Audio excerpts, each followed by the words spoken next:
Yo, what's up yan? Magandang tanghali po sa ating lahat mga buddy. Yan, time check, quarter to 11:46, quarter to 12 na po mga kabady. Yan, pananghalian na po mga kabady. At ito, nakakatatlong pasahero pa lang po tayo. Ay, apat na pala mga kabady.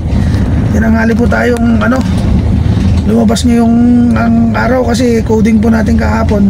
Nag-check up po tayo at nag-repair po tayo kahapon. Kaya yan, masama yung masakit yung aking katawan mga kabady. Kaya ito, tinanghali tayo ng labas. At ito, tinanghali na nga tayo ng labas. At meron pa tayong hindi magandang experience na naman mga kabady na experience natin ngayong araw mga kabady. Na ito sa isa sa pinakaiinisan kong pag-uugali po ng isang pasahero. Ito mga kabady, hindi ko po nilalahat pero karamihan po mga kabady sa mga pasahero ganito ang na-experience ko mga kabady. Na-experience ko po ito mga kabady, karamihan sa mga lokal po ng Baguio City mga kabady. Ito hindi ko po nilalahat. Na-experience ko po ito sa mga lokal. Baka mamaya meron na naman dyan mag-comment na naman dyan, magsabi na naman dyan na kung ano-ano na naman. Hindi ko po nilalahat, pero karamihan po sa mga lokal ganito po ang pag-uugali mga kabady. Yun, ganito po ang senaryo mga kabady. Meron po kasi ako naisakay na pasahero diyan po sa may Pure Gold Marcos Highway mga kabady. Nagpahatid po siya ng Balakbak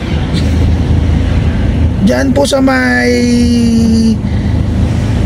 Interior A yata yun, dito sa may Interior A mga kabady. Ngayon, pagpasok, syempre ang init mga kabady. Tayo kasi pag lumalabas talaga tayo, babad talagang aircon natin hanggang maghapon mga kabady. Ito po, tungkol po sa aircon. Pagpasok po mga buddy, binaba na kaagad yung bintana. Binaba na niya kaagad yung bintana. Naramdaman niyang naka-aircon Ngayon, syempre, naka-aircon tayo. Paano lalamig yung sasakyan natin kung ibababa ang bintana, di ba? Ngayon, syempre, normal, sisitahin ko siya. Sabi ko, ma'am, pakitaas lang po yung bintana kasi naka-aircon po tayo. Sabi ko, alam mo sinabi niya sa akin mga buddy, ang sungit, sabi niya. Anong masama doon? Anong masungit doon, di ba?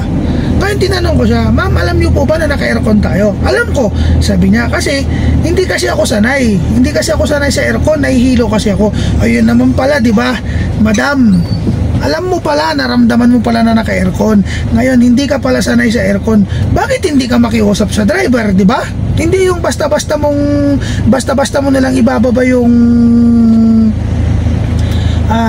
bintana nang kahit alam mong naka-aircon, di ba? Para sa akin kasi kabastusan po 'yun.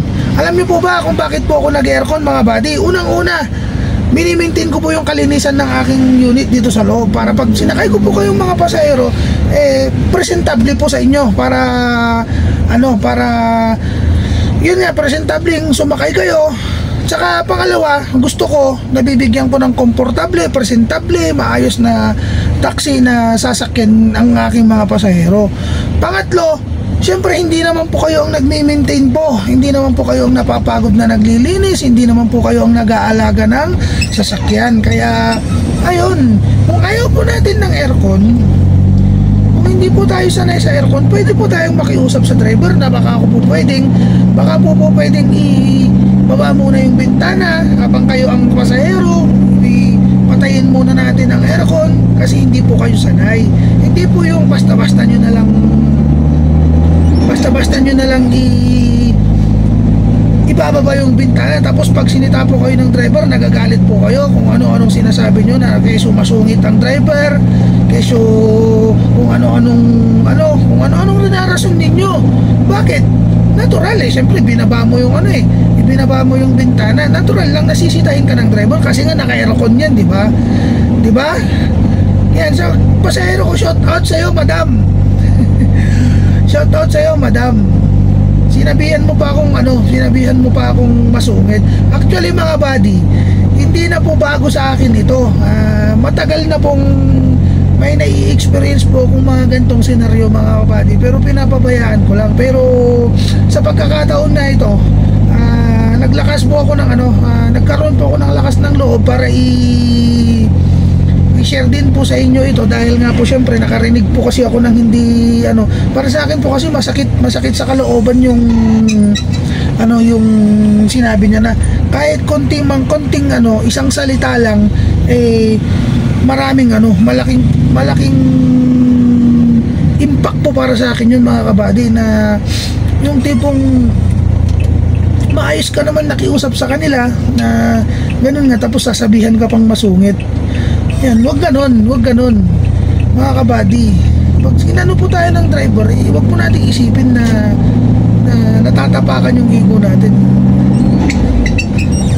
Ayun, alam ko medyo tapakan ko yung ego ni madam. Tapos sabi ko kasi nung time na yon may kinarga kasi sila doon sa sa likod. Ngayon hindi nila naisara ng maayos yung pinto doon sa likod. Ngayon nung sinabi niya na masungit, saktong bababa ako noon mga buddy para idobling sa isara yung pinto doon sa likod. Nung pagbalik ko, sabi ko, tinanong ko, ma'am, sino po yung sinasabi yung masungit? Ikaw, sabi niya. Ay, ganun po, sabi ko. Grabe naman to, ma'am, napaka judgmental nyo naman po, sabi ko. Ay, wala tayong magagawa, ganun ang ugali ko, sabi niyang ganun. Imbis na magpakumbaba siya mga buddy, dahil nga nagkamali siya ng pandinig. Maaaring siguro hindi maganda yung dating sa kanya nung pagkasabi ko, pero para sa akin kasi wala akong nakikitang mali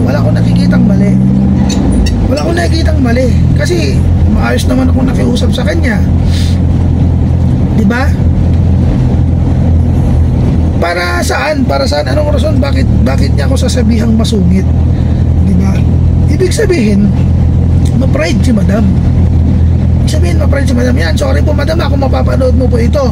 Alam mo po yan, kahit hindi ko po pinakita yung picture mo kasi may picture po ako nyo sa inyo, ma'am. Meron po kong kuha sa inyo, pero hindi ko na po ipapakita bilang respeto na rin po sa inyo.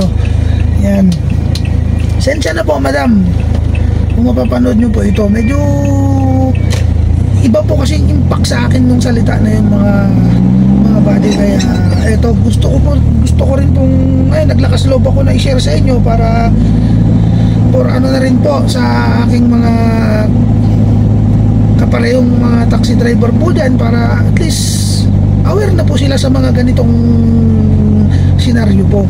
Yan, yun po talaga mga buddy. Ito po, mahirap man pong tanggapin at masakit man pong isipin mga kabady, na sa klase po ng trabaho natin na isang public driver, kailangan po nating kailangan po nating habaan po yung ating pasensya talaga sa mga gantong senaryo mga kabady. Hindi po pwedeng makipagsagutan po tayo sa mga ganong klase ng pasahero natin, dahil unang-una syempre mayroon po tayong inaalagaan na reputasyon, at saka syempre unang-una yung taxi operator. Yan, kaya ito po, masasabi ko lang po, ito pong trabaho na to, ito po ang isa sa trabaho na alam kong napaka-unfair talaga mga kabady.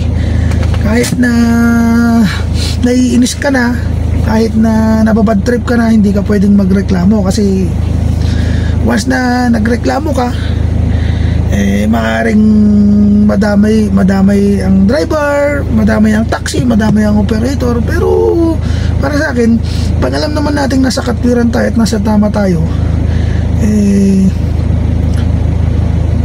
pa rin natin, pa rin naman natin yung sarili natin. Basta makiusap lang tayo ng maayos, magsalita lang tayo ng maayos, wag po natin silang sisigawan, ganun.